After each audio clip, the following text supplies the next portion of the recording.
Hi guys, I'm Dave in real life and welcome to today's Unmissable.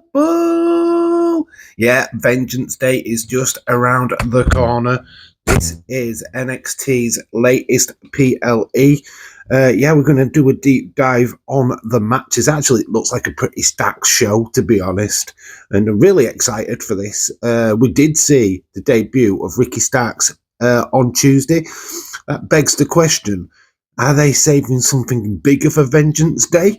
We are going to have a look and see what could possibly go down on Saturday night's show. So, without further ado, we are going to have a look at the first match, which is Stephanie Vaquer versus Fellon Henley, North American title on the line. Fellon Henley hasn't had the title for that long, to be honest. So, taking the title off her would be very quick and could be quite damaging, to be honest. But Stephanie Vaquer is definitely one that people have got their eyes on for sure. She has impressed since joining NXT. She's one of an amazing talent and very talented as well. I've got Stephanie Vaquer winning, but I could see the argument for Fallon Henley retaining as well. I mean, this is a tough one. This is a tough one to predict, to be honest. But I'm gonna put my neck on the line. I'm gonna say Stephanie Vaquer for the win and new North American champion. Then we go to, I think, which is a bit more easier to predict, to be quite honest with you. Fraxiom against Briggs and Inmora. I think that's his name. I don't really know that much about Inmora, to be quite honest with you, but it did look impressive on Tuesday night. But I've got Fraxiom retaining the NXT tag team titles. I feel like there's a bigger match on the horizon. I'm not 100% sure who with, but I just don't think they're losing the tag team titles anytime soon. But yeah, so I've got Fraxiom retaining that the tag titles. Then we've got Trick Williams in a strap match with Eddie Thorpe. And now I'm a bit torn of what I want to do with this one, because I'm not sure who barged into Dion Lennox. I had it in my head that it was Femi, but it could have been Trick Williams. If it was Trick Williams, then we could see the new faction here. And that could cost Trick Williams against Eddie Thorpe. I've gone Trick Williams anyway, but I do think there could be a bit of a switch here. Could they give it to Eddie Thorpe? Maybe this new faction gets involved. We'll have a look at the new faction once I've done all the predictions, because I'm not really sure where they're going to slot in on Saturday night. I can't remember who pushed Dion Lennox out of the way a couple of weeks ago. I think it was Trick Williams, but I'm not 100% sure. Anyway, I digress. I've gone Trick Williams, but I can see why they would go Eddie Thorpe. Then we've got Jvon Evans versus Ethen Page, another tricky one, because this is built for Jvon Evans to get revenge on Ethen Page. But then how do you keep Ethen Page looking strong? He's got this ruthless, badass, like a vicious side to him now. So I think Jvon Evans actually sneaks the victory, but by any means necessary. Ethen Page flips out, he loses it, and yeah, we see how vicious he can be in the last couple of months. He does this exact thing again. He's got Jvon Evans. He's going to break his jaw. You could even have him do it like a concerto kind of thing, or he's got his head trapped in a chair, and he's just about to pound him down like a curb stomp kind of situation. And then out comes, which I think could actually happen, and could be the reason why Ricky Starks debuted on Tuesday and not tonight, and not at Vengeance Day. We have Josh Alexander from TNA come out to stop Ethen. Imagine this reunion. Imagine the North getting back together. Even if it's just to start a feud between each other, this would be flipping huge, right? I know not everybody knows that much about Josh Alexander, but I feel that this could be a pivotal thing. I mean, Josh Alexander, honestly, has been doing absolutely amazing things in TNA, former TNA champion. A lot would love to see him get a shot in NXT.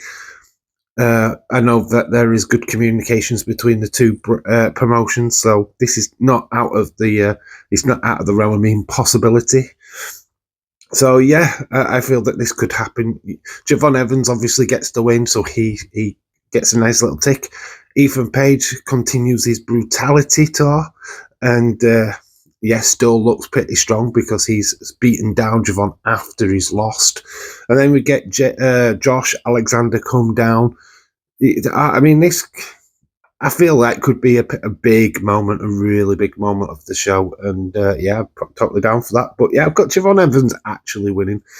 Then we go to the fatal four-way match, which was a triple threat. Now that Cora Jade has been hadded, got a fatal four-way. I don't think anything happens here. I think Giuila retains. I think Jade is being put in this because obviously Bayley and Roxanne Perez have got their little thing going. They're going to have a match, probably at Roadblock, which is coming up extremely soon. But yeah, I feel that Bayley and Perez will take each other out of the equation. Plus, you've got Perez who's qualifying for the Elimination Chamber on Monday night. And then you've got Bayley, what's already in the Elimination Chamber. There's just no need for them to take the NXT title. So it really only leads Cora Jade, to be quite honest with you. But I think Giuila actually retains in a Fatal 4-Way match. I think the main event is a foregone conclusion. I don't see Theory or Grayson Waller taking the title off of Obafemi. I think Obafemi retains all day. This is why I am a little bit stuck with the new faction. Because if they go after Trick Williams, then nobody's going after Obafemi. We just leave with Obafemi looking like a beast. But I feel like if they're going to make the biggest impact, they go after Obafemi. They've got to go after Obafemi, right? This makes more sense here. If you want to make an impact, you go after the champion. So this new faction, we've been seeing them interrupt the end of NXT for about a couple of weeks now, maybe even a bit more. But there is a rumour who these guys are. And obviously I keep alluding to Dion Lennox. We've seen Dion Lennox. Looked rather pissy when he got shoved out of the way. Probably feels like he's not getting the respect that he deserves. And then you got Aura Menza, which Aura Menza, we all know Aura Menza. He was part of the Metaphor. We've seen him kind of go rogue over the last couple of weeks. So it could be very interesting. Aura Menza definitely seems to be the perfect fit for this new group. Then we've got Cutler James. Cutler James, I don't really know that much about Cutler James or Lucky Ali. These two I'm not familiar with, but I can see why they're in as my phone literally beeps. I'm keeping it in because we do this. We're not editing that out. So the beep is for Lucky Ali. So my phone agrees with Lucky Ali, by the way. But Cutler James and Lucky Ali, I mean, these could be a great opportunity for these two. I do feel like they could swap these out before Saturday. I mean, we could put two other people in there, of course. But these are the four runners for this new faction. Dion Lennox makes sense. Aura Menza makes sense. Not so sure on Cutler. Not so sure on Lucky Ali. I mean, these two, I don't really know. So, interesting to see how this all plays out. And I'm super excited. So, just to recap quickly who I've got in my predictions. I've got Stephanie Vaquer winning, Fraxiom retaining, got Trick Williams beating Eddie Thorpe, I've got Jvon Evans winning and we get Josh Alexander, I've got Giuila retaining and I've got Obafemi retaining. We are going to be live on Saturday, so make sure that you don't miss out and come and join the craziest live stream on all of YouTube. God, that's a new tagline, craziest live stream of all of YouTube. That's it. We're gonna use that going forward. Anyway, so make sure that you don't miss that. Have your say and put your predictions in the comment section below. Always good to hear from you guys. I've been Dave in real life. You guys have been awesome. Till the next time. Bye for now.